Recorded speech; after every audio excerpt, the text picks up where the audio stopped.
നമസ്കാരം, കൊട്ടാരക്കര മീഡിയയിലേക്ക് സ്വാഗതം. അയോധ്യയിൽ ഇന്ന് പ്രാണപ്രതിഷ്ഠ. പുതുതായി പണിത രാമക്ഷേത്രത്തിൽ ശ്രീരാമന്റെ ബാലവിഗ്രഹമാണ് പ്രതിഷ്ഠിക്കുന്നത്. ഉച്ചയ്ക്ക് 12:20-നും 12:30-നും ഇടയിലുള്ള മുഹൂർത്തത്തിലാണ് പ്രതിഷ്ഠാ ചടങ്ങ് നടക്കുക.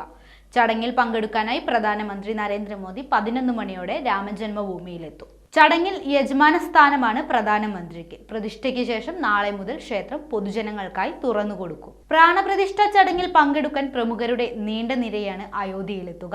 പ്രതിഷ്ഠാ ദിനത്തിന് മുന്നോടിയായി രാജ്യ തലസ്ഥാനത്തടക്കം കനത്ത ജാഗ്രതയും സുരക്ഷയുമാണ് ഏർപ്പെടുത്തിയിരിക്കുന്നത്. 8000 പോലീസ് ഉദ്യോഗസ്ഥരെയാണ് ദില്ലിയിലെ വിവിധ മേഖലകളിലായി വിന്യസിച്ചത്. ഡ്രോൺ നിരീക്ഷണവും പുരോഗമിക്കുന്നുണ്ട്. സംഘർഷ സാധ്യതയുള്ള മേഖലകളിൽ ഫ്ലാഗ് മാർച്ചും നടത്തുന്നുണ്ട്. ക്ഷേത്രങ്ങളിലും മാർക്കറ്റുകളിലും പ്രത്യേക പരിശോധനയും നിരീക്ഷണവും തുടങ്ങിയതായി ദില്ലി പോലീസ് അറിയിച്ചു. അയോധ്യ ക്ഷേത്ര പ്രതിഷ്ഠയ്ക്ക് മുന്നോടിയായി തമിഴ്നാട്ടിലെ ക്ഷേത്ര പര്യടനം പ്രധാനമന്ത്രി നരേന്ദ്രമോദി ഇന്നലെ പൂർത്തിയാക്കിയിരുന്നു. ധനുഷ്കോടി കോതട രാമസ്വാമി ക്ഷേത്രത്തിൽ പ്രധാനമന്ത്രി ദർശനം നടത്തി. നേരത്തെ രാമസേതു നിർമ്മിച്ചെന്ന് വിശ്വസിക്കപ്പെടുന്ന അരിച്ചാൽ മുനയും മോദി സന്ദർശിച്ചിരുന്നു.